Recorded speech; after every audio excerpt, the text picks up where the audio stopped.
Malam ini kami akan memperlihatkan 5 gambar, Pak, secara cepat. Dan apa yang terlintas di benak Pak JK, satu kalimat, satu kata, terserah. Tapi kita akan sampaikan dengan cukup cepat. Oke. Gambar pertama. Sri Mulyani, keuangan. Baik. Golkar. Next.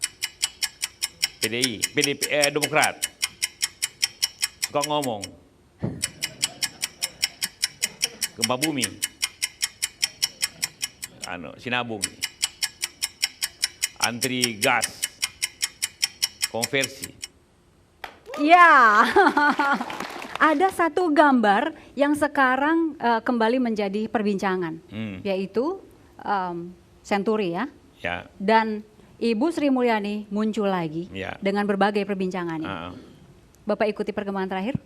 Ya tahu, saya baca di koran, di media TV, TV One apalagi tentang Senturi.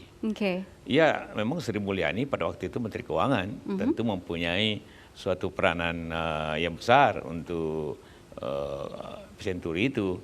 Saya tanpa ingin mengatakan bahwa dia keliru, tapi dia peranan besar untuk mengambil keputusan. Sebenarnya keputusan itu setelah Sri Mulyani mengambil keputusan, follow up-nya yang masalah, bukan Akankah awalnya. Indonesia tersandra oleh kasus Senturi ini, Pak? Saya kira tidak.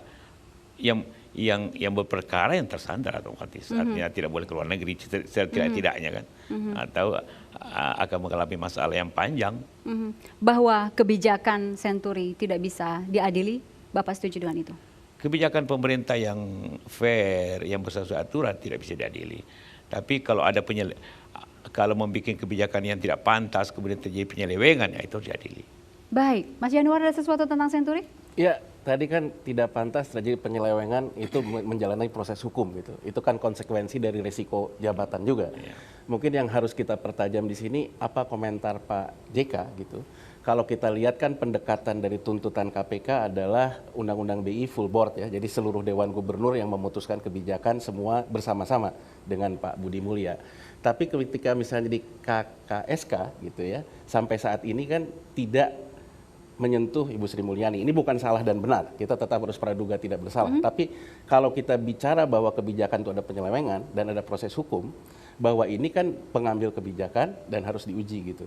Nah, jadi mungkin yang harus dipertajam apa pendapat Pak JK, karena kalau di BI ini pendekatannya seluruh anggota Dewan Gubernur, bahkan yang tidak terkait dengan Senturi pun misalnya yang Deputi Gubernur internal kena, karena itu diputuskan rapat Dewan Gubernur. Nah, bagaimana di KSSK misalnya, ini hanya menyentuh misalnya malah sekretaris KSSK kena, Pak Raden gitu ya. Nah, ini apa pendapat Pak JK dari sisi birokrasi dan proses hukum? Silakan, dari sebuah resiko pekerjaan. Karena ini sudah masuk proses hukum. Proses hukum itu artinya masuk proses pembuktian. Yang tentu kita menunggulah proses ini. Tapi apa yang dikatakan tadi bahwa masalah kayak deal ini proses sebelum masuk ke KSK. Yang sekarang ini. Mungkin ada beberapa merangkut Budi Mulya itu proses sebelum diputuskan ke KSK. Hanya pada waktu pemberian fasilitas jangka pendek itu kan. Jadi memang belum menyentuh katakanlah proses KSK karena KSK itu mengambil keputusan setelah adanya proses sebelumnya. Ini baru kelihatannya, ya saya tidak mengikuti juga secara detail, kelihatannya ini baru mengadili proses kenapa terjadi fasilitas jangka pendek itu yang kemudian berkembang seterusnya menjadi bailout. Nah, Baik. Kalau dilihat Pak ya, apakah Bapak setuju nggak bahwa ini bagian dari strategi KPK? Bahwa pada akhirnya persidangan lah yang menggiring kepada arah yang lain. Karena kalau dilihat betul, saya juga mungkin sama dengan Bapak ngelihatnya ini bersifat FPJP sampai ke proses bank gagal. Apakah pada akhirnya ini ditentukan oleh yang sekarang terkena, apakah akan merembet ke belakang? Jadi akhirnya kalau dilihat dalam runtutan bahwa dalam persidangan KPK itu kan selalu ada sidang-sidang berikutnya. Nah, ini juga menjadi penting, menjadi pertanyaan bukan hanya terkait Senturi. Sebetulnya musuh bersama kita ini korupsi atau kita itu punya isu bersama, itu dua hal yang berbeda. Kalau kita punya musuh bersama sebetulnya mau siapapun juga, kalau itu terkait dengan korupsi, kita harus serahkan dalam proses hukum yang setara. Tapi kalau isu bersama itu bahaya. Karena kalau isu bersama akhirnya semua orang bisa saling lempar isu. Silakan Pak. Tentu yang musuh kita korupsi. bukan suatu isu tentang BI atau isu tentang sistem, bukan. Sistem itu netral, tapi yang tidak menjadikannya tidak netral ya adalah orang-orang itu yang menjalankan itu. Nah, contohnya contoh saja peristiwa Hambalang. Sebenarnya awalnya bukan Hambalang, awalnya tentang PON di Palembang, Wisma Atlet, itu aja. Kemudian berkembang menjadi bukti ke bukti, melebar jadinya bukti itu. Artinya bisa saja ini nanti pada awalnya hanya Budi Mulya dalam hal keputusan tentang fasilitas jangka pendek itu, kemudian melebar dengan saksi-saksi bukti yang melebar kemudian. Persis Hambalang nanti. Hambalang itu tidak ada bukti awalnya. Yang bukti awalnya itu Wisma Atlet. Harus beri semangat dulu untuk Pak JK. Dan ini masih ada Mbak Ratna juga yang belum bicara. Mbak Ratna, dari 5 gambar itu, ada sesuatu yang dipertajam, yang bagian mana mungkin?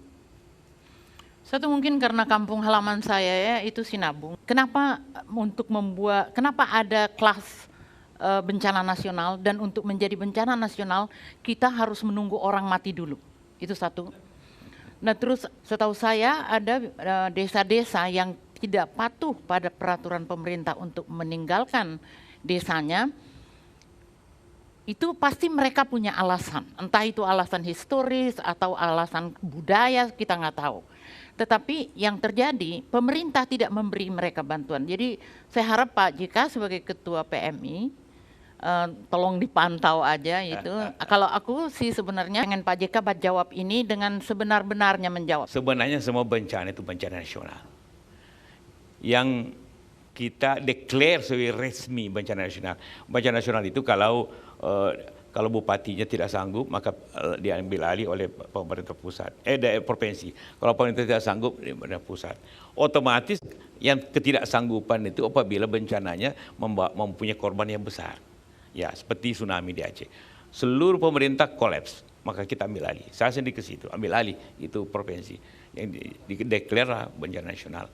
Pada saat bencana di Jawa Tengah yang 5.000 orang meninggal, semua angkat tangan, pemerintah tidak punya biaya yang cukup untuk saat itu juga kasih 5 triliun untuk rakyat, maka bencana nasional. Tapi bencana-bencana yang tentu sebenarnya kalau di Sinabung contohnya negerinya Ibu ya, itu karena lamanya. Tapi pemerintah harus menanggung semua di pengungsian itu, harus menanggung semua rumah yang rusak, itu terjadi. Baik. Tidak perlu declare itu bencana nasional atau tidak, tapi itu berarti kita menganggap bahwa gubernur tidak sanggup. Sebenarnya bukan perdebatan soal istilah Pak, tapi setahu saya penanganan di Sinabung menjadi lambat.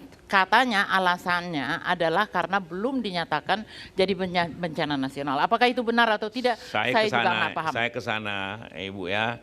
Sebenarnya bencana itu kan lamanya karena lamanya Gunung Sinabung itu mengepul, bukan lamanya prosesnya. Karena walaupun kita atasi, tapi masih erupsi, tidak bisa orang dikembalikan. Jadi lamanya orang di pengungsian bukan karena pemerintah lambat, karena lamanya erupsinya. Tapi kan bukannya mereka seharusnya malah direlokasi, kok malah masih diharapkan untuk balik? Relokasi itu rumah gampang, tapi relokasi kebun, kehidupan ekonominya itu paling susah. Bukannya pemerintah tidak sanggup relokasi menurut saya. Dulu kita relokasi Merapi aja kita mau relokasi udah tidak mau, sehingga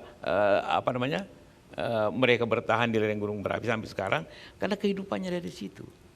Jadi kalau kita relokasi seluruh Sinabung itu bagaimana sayurnya, bagaimana jeruknya, di mana hidup, bagaimana sekolah.